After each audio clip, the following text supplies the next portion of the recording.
ಈ security guard ಒಂದು ಹುಡುಗಿಯನ್ನು ಜಾಣ್ಮೆಯಿಂದ ಹೊಡೆಯುತ್ತಾನೆ. ತಂದೆ ಕೋಪವನ್ನು ಹಿಡಿದುಕೊಳ್ಳುತ್ತಾನೆ, ಆದರೆ ಹೊರಗೆ ಬಂದ ಮೇಲೆ ಅವನ ಕೋಪ ಇನ್ನಷ್ಟು ಹೆಚ್ಚಾಗುತ್ತದೆ. ನನ್ನ ಫೋನ್ ಮರ್ತಿದ್ದೇನೆ ಎಂದು ಹೇಳಿ ಅವನು ಹಿಂದಿರುಗುತ್ತಾನೆ, ಏಕೆಂದರೆ ತನ್ನ ಮಗಳಿಗೆ ತೊಂದರೆ ಮಾಡಿದವರನ್ನು ಅವನು ಬಿಡುವುದಿಲ್ಲ.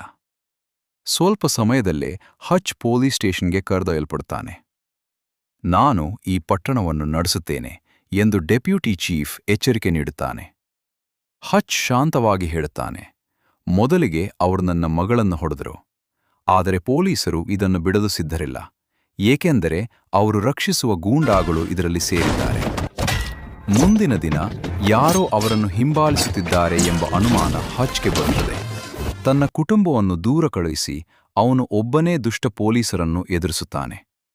ಅವನ ಬೆರಳನ್ನು ಕತ್ತರಿಸಿ ನದಿಗೆ ಎಸೆದುಬಿಡುತ್ತಾನೆ. ಆದರೆ ಹಚ್ ಇನ್ನೂ ಮುಗಿದಿಲ್ಲ. ಅವನ ಕೋಪ ಈಗ ಉರಿಯುತ್ತಿದೆ.